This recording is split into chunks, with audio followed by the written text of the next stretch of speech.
ध्यायन्तु ममाङ्गानि वाक्प्राणश्चक्षुश्रोत्रमथो बलमिन्द्रियाणि च सर्वाणि सर्वं ब्रह्मोपनिषदं माहं ब्रह्म निराकुर्यां मा ब्रह्म निराकरोत् अनिराकरणमस्त्वनिराकरणं मे अस्तु तदात्मनि निरतेय उपनिषत्सु धर्मास्ते मयि सन्तु ते मयि सन्तु ॐ शान्तिः शान्तिः शान्तिः. Understanding Ishvara is just looking at the Jagat. That is itself enough to understand the source of the Jagat, because that which we call the source, Satchit Ananda Atma, that is the source, is not separate from all the things that one can objectify, all the things that one can look at, all the things that are evident to oneself. That which is evident to oneself is what we are talking about. That is what Ishvara is, plus name and form. In other words, plus word and meaning. A series of words and meanings, and then the truth of which lies outside of those words and meanings, and the existence of those words and meanings in the form of objects is elsewhere.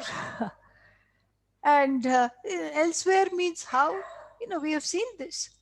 Where, what is a pot?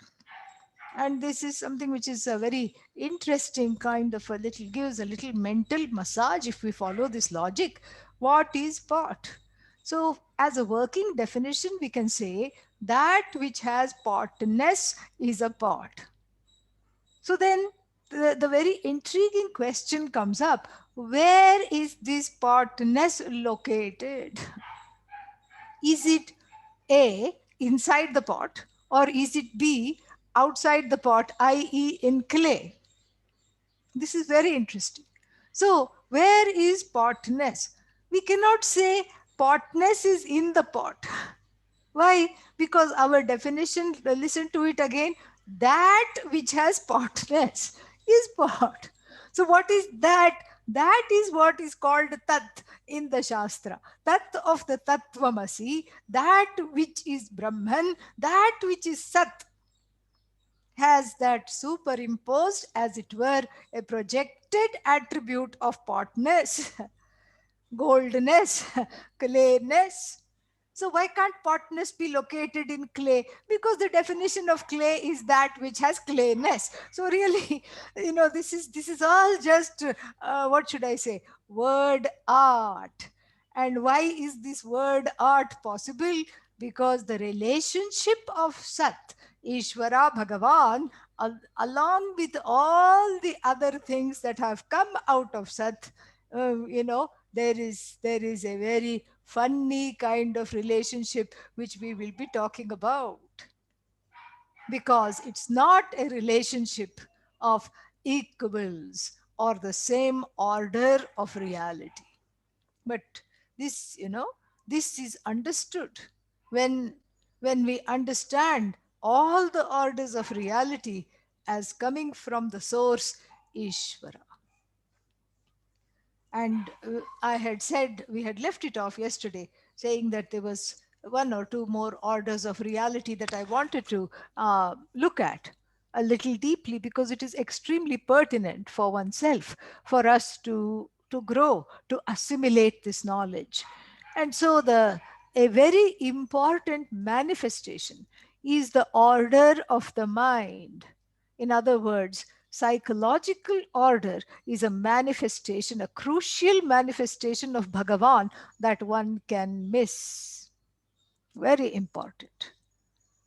And the psychological order, if it is not understood, it becomes great cause of grief, because every feeling is enshrined, enthroned, and put a garland on its neck. And then after that, one just goes glub, glub, glub, becomes completely succumbing to the feeling. succumbs to the feeling, and one is not available for understanding the truth of oneself as Sat. And the order of psychology is an order because it can be studied. That's why when people go to the therapist will say, You are behaving in this manner because of your background. And what is this background that is grinding one up right now? That is what is there. The background is like a backdrop, and it is influencing, your past is influencing the present because it is known. For example, adult children of alcoholics, you can write books about it. Why? Because there are patterns. The neglect, the abuse, and the feeling of not having anything under one's control. All this can be seen not in just one adult child of an alcoholic caregiver, but most children of alcoholics caregivers will give these kinds of will have these symptoms, will demonstrate these symptoms, walking on eggshells, because you never know when the attending parent is going to be quote unquote normal or not, and when there will be some kind of a substance induced rage, that is where the growing child is targeted, unfortunately. And so that walking on eggshells and not having anything under control in one's control can turn into the adult child of an alcoholic wanting order and control all the time, craving for order, craving for control. And these control issues can be just taken all the way to the background. And this is not something small, this is huge. This is huge because when one is made aware painfully of one's issues, father issues, mother issues, life issues, one immediately cannot but become despondent. Oh no, I am all alone. I'm the only one having these issues. And the psychological order of the Lord walks in. And then immediately, when you see the pattern, one is absolved of culpability for falling into the trap of the pattern, and absolved of the alienation and the loneliness to have to bear the burden of this all alone. That is why support groups are possible. And and even better than support groups are satsangs like these, where one is able to transcend the background, one is able to understand the truth of oneself. And it's a great relief to give this background to Ishvara. Take it, you caused it, you take it. And it opens a doorway for one to be self forgiving, to start a program of self care with forgiveness and compassion. Forgiveness all around. One forgives oneself.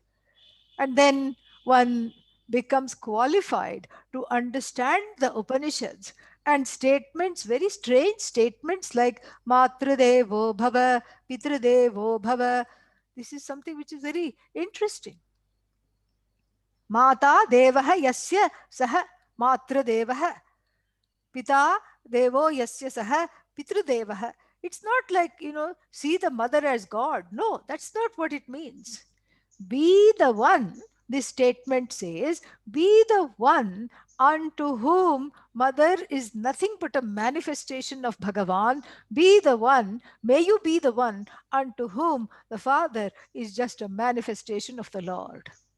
It takes great emotional maturity and understanding of Ishvara to get to this place.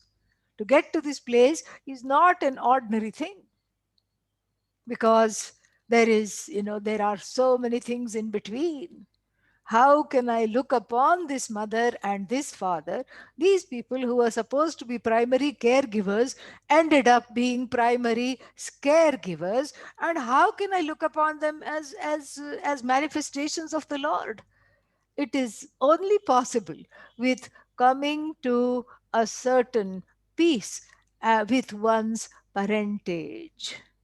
And that means again embracing the karmic order as an infallible manifestation of Ishvara. We'll be talking about that. This is just to show that the psychological order, the order of the mind, the order of the mad mind, having issues, having the its unconscious counterpart, the unconscious mind, which leads to certain triggers, which leads to certain behaviors, all this is embraced in what is called Ishvara. And who is this Ishvara, if you ask? Then it is Satchidananda plus, plus what? The Shakti to create, the Shakti to maintain, the Shakti to take back, to resolve. This is this is something which is unique. This Shakti, where did it come from? None other than Bhagavan. This Shakti is the first as though projection. The first projection is Shakti, and then after that, then after the Shakti, what happens? Then that Shakti is leads to all the manifestations. So the first manifestation is Shakti. Now, that what is the relationship between that which is manifest and the manifester? Just like you and the shadow, just like the pot and clay, same relationship. Karana, Karya, Sambandha, cause, effect, relationship. And we have already seen in the previous sessions that the cause is that the effect is non-separate from the cause, but you cannot say the same of the cause. Cause is cause, effect is cause. Why? Just because. This is Vedanta, this is how it goes. Cause is cause because the cause doesn't undergo any change to quote unquote become the effect, because the effect, well, is not very becoming. Why? Because it's not the same as the cause. The effect is a projection. So this has led to some confusion in the minds of all the students, especially in the beginning. This can lead to some confusion. And there is enough books out there which say that, oh, Vedanta is terrible because it just dismisses the whole universe and it makes it disappear. What about my feelings? What about my body? What about my mind? What about all these things? It's just it makes everything disappear. It doesn't make everything disappear. You are very much here. Your body is very much here. Your mind, your senses. Otherwise, how could you be listening to this talk? You can't be listening to the satsang if you are not present. You are present, and you come along with the body mind sense complex, and the computer is here. Everything is here. But in a funny twist of George Orwell's Animal Farm, where he said, all animals are equal, but some animals are more equal than others. So here also, everything is Sat, but Sat is not any one thing. Go back to the pot clay example. Pot is clay, lid is clay, cup is clay. But what? But clay is not pot, clay is not lid, and it transcends pot, lid, clay, pot, lid, etc. Why? Because it has to be that because of which pot is, because of which lid is, because of which cup is, without being any of those things. It gives its presence to all those things without becoming any one of them. Pot is Sat. Sat means real, non negatable, real. Pot is Sat. And then therefore what? Then what? Sorry, clay here is Sat, non-negatable. Therefore, what is the reality of pot? We do not say it is non-existent. Non-existence belongs to something else, like the horns of a rabbit, non-existent. So please bring me just a small few, just a little bit, just a tip of the horns of the rabbit. No matter how much devotion you may have, and no matter how much shraddha you may have, no matter how dedicated you may be to these studies, and you want to fulfill what the teacher says, you will not be able to get the horns of the rabbit. Why?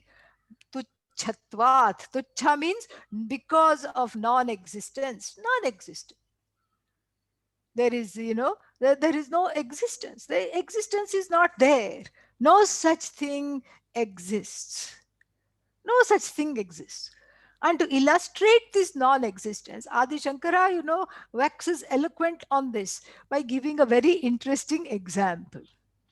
Oh, behold this young man.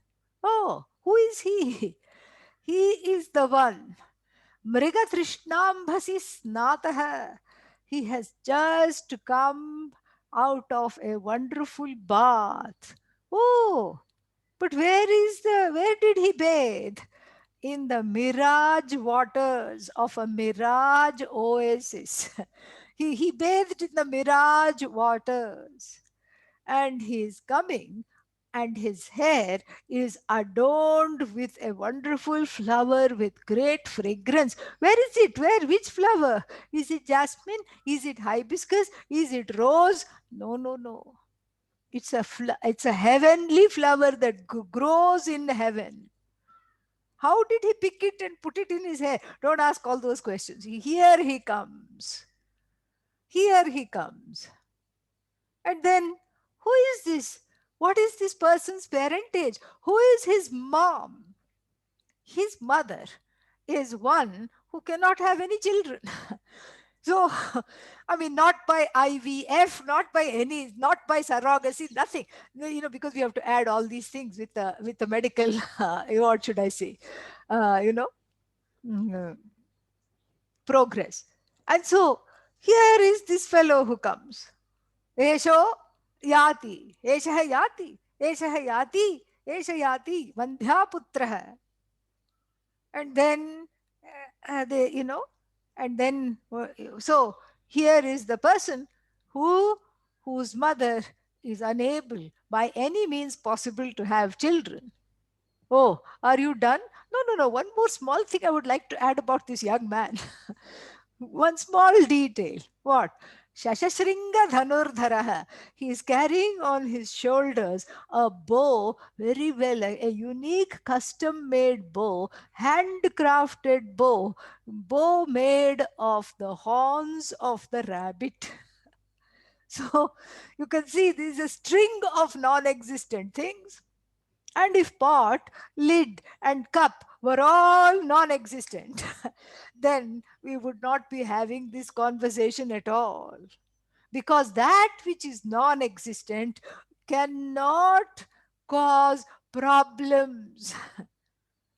That which is, you cannot be sad because of a non existent pot, a non-existent state of the mind, like sorrow, etc. If sorrow were non-existent, we would not be here trying to study the Upanishads in order to remove the sorrow. We would not be here. It would be a total waste of time, absolute waste of time, because that which is non-existent cannot be removed, and that which is existent also cannot be removed. Very interesting, you know that which is real is non-negatable. That which is non-existent need not be removed, because it is incapable of causing the problem. Like the person who walks into the house in a great rush and totally restless. What happened? I was bitten by a dog. Where is the dog? What dog? Where is the dog? You go outside, there is no dog. maybe a toy dog that somebody had left, the child had left outside in the yard. And so the non-existent dog cannot bite, and the non-existent snake cannot strike. And so therefore, by seeing the logic that this whole world is filled with so many problems, causing fears, causing so many entities that cause fear, that strike terror into the hearts, that cause sorrow, which leads us to look at the Upanishad as a remedy for this. Which means what? That they have some kind of an existence. They are not as, they are not as Sat. They are not existent completely, but they cannot be dismissed. The world of words and meanings, i.e., names and forms, have a certain existence. And what is this existence? You cannot say it is non existent. Otherwise, we'll be living in some kind of a denial. So you cannot say it is non existent. And the word existent has been taken away by Sat. The only word left is mithya. Mithya pot, mithya cup, mithya lid. If Sat is clay, then everything that is coming out of Sat, clay, in this example is mithya. This is something to assimilate at the level of example. Mithya doesn't mean delusion, illusion, none of that. Mithya is just an iffy reality at best. Mithya is a word that doesn't refer to an object, as in, please go to the supermarket and buy me 1 pound of mithya, or if it is liquid, 1 liter of mithya. Not possible. It's not an object. It is the attitude with which you look at the objects, the reality which you give to the objects. That is mithya. This is something to really assimilate and understand.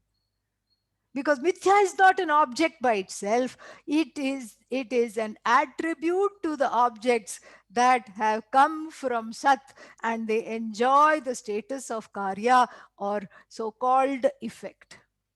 The effect is not real because the effect is a projection.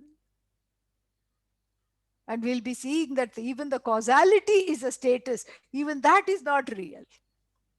And so the status of being cause, the status of being effect are both superimposed, as it were, onto this Satchidananda Atma, which is who? You. That is what it is. So if everything has come from Sat, that means that you are this Sat, which we have seen earlier. That Sat alone is you, because there is no other. Even if you look around, there is no other self-conscious, self-existent being. What about the other people on Zoom that I see, these little faces? What about all of them? They are all you. And that same I is in everything. That the I in you is the I in me, the I in she, the I in it, everything. Same thing. And so therefore, this mithya means, the first definition of mithya is that it is non-separate from Sat. And this requires, food for thought. It is something to pause and look at. Non-separate from Sat simply means yatra yatra Sat, tatra tatra mithya. The other way around. Yatra yatra mithya, tatra tatra Sat. Wherever I encounter Sat, wherever I encounter mithya, there will be Sat. Adhishthana ananyatvat, because it is non-separate from Sat. So I look at pot, immediately I see clay. The clay cognition is not opposed to pot cognition. That is why they are not two different things. The clay cognition is not opposed to cup cognition, lid cognition, pot cognition, or anything that has come out of clay, that cognition. That means something which is very, very important. That underneath, so to speak, quote unquote, underneath or behind every object that has the status of mithya, sat shines. Like even a crystal, a crystal ball, and behind that crystal ball you put some blue paper, and then what do you see? Blue crystal, wonderful. I love the color blue. It is blue, wonderful. And then you remove that and then put yellow cloth or paper, and then you see yellow. Yellow is mithya, and then blue is mithya, it's a projection. And then what is Sat? Sat is the crystal, colorless, without attributes, and that which projects whatever attributes it seems to be in association with, without taking on those attributes, without getting affected or afflicted by those attributes. This is what we call Sat. Very, very nice. And so the crystal example shows this. It takes on the color red, blue, purple, yellow, whatever you put behind it, without really absorbing it. It just projects whatever it is in association with. So the Sat barks like a dog in a dog body, mews like a cat in a cat body, moves like a cow in a cow body, complains like a human being in a human body. That is what this Sat, same Sat. And in the Kathopanishad, we have a lovely verse. Hamsa Shuchi Sat, Vasur Durona Sat, Hota Vedi Sat, Narasat, Nrisat, Varasat, Ritasat. So there is the mantra like this, with all the words ending in Sat and all the objects that we can see around. Starts with a pair of cygnets, swans, in a placid lake. You are appreciating the swans, but actually you are in touch with Sat. So this Hamsa, this beautiful Hamsa is what? Sat. And then you see something, then you see the pot, and then that is Sat, the human being, Sat. And the person who is a priest offering ghee into the fire, Sat. Ghee is Sat. And the chamas, the spoon is Sat. The offerer is Sat. And that fire into which the ghee is offered, Sat. Sat, Sat, Sat, all the way. So mithya is a iffy reality. The first definition is it is non-separate from Sat. Wherever there is mithya, Sat is not far behind. This is very important to see. Wherever there is an object made of clay, clay comes along with it. Clay is not far behind. But you cannot say the other way around. Like wherever there is clay, there must be a pot. Not necessary. So this is again a one-way street. Yatra yatra mithya, tatra tatra sat. Wherever there is mithya, there is sat. Adhishthana ananyat. You cannot say wherever there is sat, mithya must be there. No. How do we know? In between two cycles of creation, there is only sat. That's why we said, Sadeva Somya idam agre asit. Before this Jagat came into being in this cycle of creation, Sat alone was. No mithya, but Sat is recognized as Sat.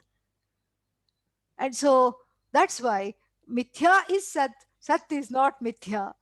And then what else? And then the second definition is anirvachya. Anirvachya means you can't say much about it, yet you don't stop talking about it. That is mithya.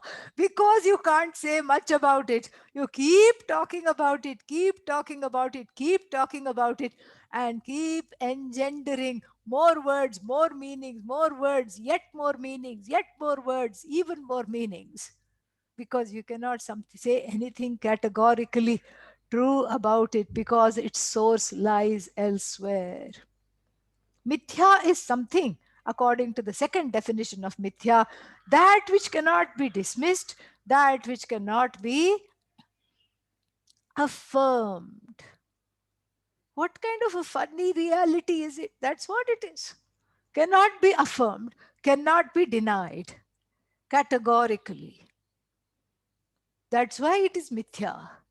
Everything in the world that you encounter that becomes evident to your five sense organs, to inference, to all other means of knowledge that you have at your behest, whatever becomes evident to you is mithya. Anything you see, anything you do, you say this is flower. Oh, this is flower? Great. Please point the flower to me. I just pointed out this is rose. So then I have something to say here. I will ask you, where is the rose in whatever you have pointed out?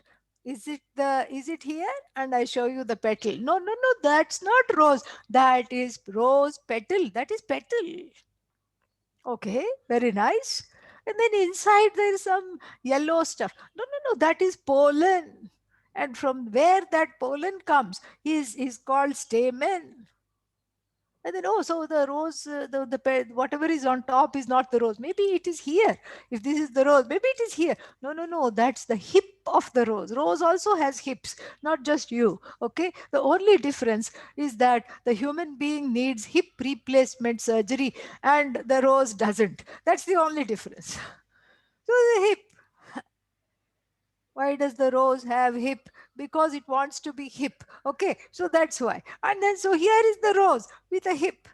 That's the hip, that's rose hips. In fact, you can dry it and make tea. It is actually very cooling and wonderful, has a lot of health benefits. Rose hip tea. Very hip. Okay, then that is not rose. So is it this? No, that's the stalk. That's the stalk. That's not rose either. And then I know what you're going to say. Don't point to the thorn. That's thorn. The other one is leaf. No, where is rose? You can ask this question, rose, rose. Rose, rose means every day. You can ask this question every day. Where is rose? No, no, no. You have to put it all together. Okay, put it together. And you'll get what? You'll get a weak imitation of Ishvara's creation that you can sell in the shops. Made of silk, made of velvet, whatever it is. Not the real thing, not the real thing, meaning not Ishvara at all. So, put together. So this is all put together. The putter together is not you. You can't put it together. And once you take it apart, you cannot put it together. No, but you are only talking of Ishvara made things. Okay, you take a car. Take a car. That is a human made thing, right? Yeah, take a car. Where is car? Well, the most important part is the engine. Maybe it's there. That's not car. Engine is not car. Engine is engine. It has its own, parts, and all of them have names. Oh, maybe it's the trunk. The trunk is, the trunk is not car. I don't know why it's called a trunk. It has nothing in common with a tree, but nonetheless. So it is trunk. This is engine. So the back and the front are not car. Maybe the seat is car. No, the seat is not car. Seat is seat. Belt is not car. Seat belt is seat belt. Steering wheel is not car. That is a wheel. And so where is car? You have to put it all together. You have to put it together. Whatever is put together falls apart. Whatever is put together either by you or by Ishvara, or by you with Ishvara given intelligence and buddhi is still mithya. Whatever is put together falls apart. Sat alone doesn't fall apart. The one who is watching the car become bekar. Bekar means useless. Is the one who is Sat. Yeah. So that which cannot be affirmed, that which cannot be denied, the very funny mithya. That's why you can say, I am sad. I am affected by this person or by this community or by these objects that I cannot get or by these objects that I never wanted but I have. This is this mithya is very, very powerful, but not as powerful as the knowledge of Chandogya Upanishad. Chandogya Upanishad knowledge is the antidote to mithya. You need not make it disappear. You need not fight with it. You need, because mithya is Ishvara Srishti. Ishvara Srishti is mithya. Ishvara's creation, what we call Ishvara's creation, that alone is mithya. And therefore what? So therefore you cannot remove it. Ishvara Srishti is here. You can, so sunrise is mithya, definitely. That's why nobody is up for it, because everybody sleeps in, everybody perhaps knows it is mithya. Sunrise is mithya, sunset is mithya, and then whatever else happens during the course of the day, mithya, eclipse mithya, and then what else? Oh, I got affected by so and so, mithya. I'm late for work, very big mithya. Time, mithya. This is my room, space, mithya. This is mine, ahankara, mithya. This is me, ahankara part 2, mithya. This person is troubling me, mithya, mithya. That person is mithya, the trouble is mithya. That's why I said mithya, mithya. And this person is annoying me, mithya, mithya. I am an idiot, mithya. I'm not fit for this knowledge, mithya. I'll never be happy, mithya. All feelings, mithya. So that I don't have to list them one by one. All feelings, mithya. All notions, mithya. Okay. You're saying all these things, mithya, mithya, mithya. Then the Upanishad study should also be mithya. Yes, I'll be the first one to agree. But before you log off, listen to this. Ajnanam, the self ignorance that brings you to the Upanishad study, thankfully, habba, also mithya. Nice, no? Yeah. So then, Guru mithya, yes. Status of Guru mithya. Brahmachari mithya, absolutely. Brahmachari is also mithya. It is, so therefore, this is also everything, because we are equal everywhere. Brahmachari is the status of being brahmachari, mithya. It's a superimposition. It is Satchidananda wearing yellow. That's all it is. That is brahmachari. Oh, then Swami is also mithya. Absolutely, the status of Swami is just Satchidananda, dipped in orange, like a chocolate dipped strawberry. Yeah. This is what it is. So this is what it is. And so then this is all, now I have to rethink this whole thing. That's the whole point. Rethinking is mithya. Got it? Yes. Thinking is mithya, rethinking is mithya. But then what is Sat? The one who is engaged in all these notions, all these actions, and wailing, complaining over the results of action is Sat. Behind the wailing person is Ananda. Behind the person who is there, it is this Ananda. It is this, the joy of the Sat, the joy of I, that is upholding the greatest of sorrow, the greatest of depressions. It is mithya. So what I eat, mithya? Yes. Mithya hunger? Yes. Mithya hunger, mithya food? Yes. Then sickness is mithya? Yes. So coronavirus mithya? Absolutely. And then remdesivir, some kind of a antiviral. Yes, that's also mithya. And then, so then sickness mithya, yes. And then the upaya, aushadhi, the remedy for the sickness, also mithya. Mithya. Wherever you look, whatever you can objectify, mithya. Then I am also mithya. If you ask, then I will say, depends on where you place the I.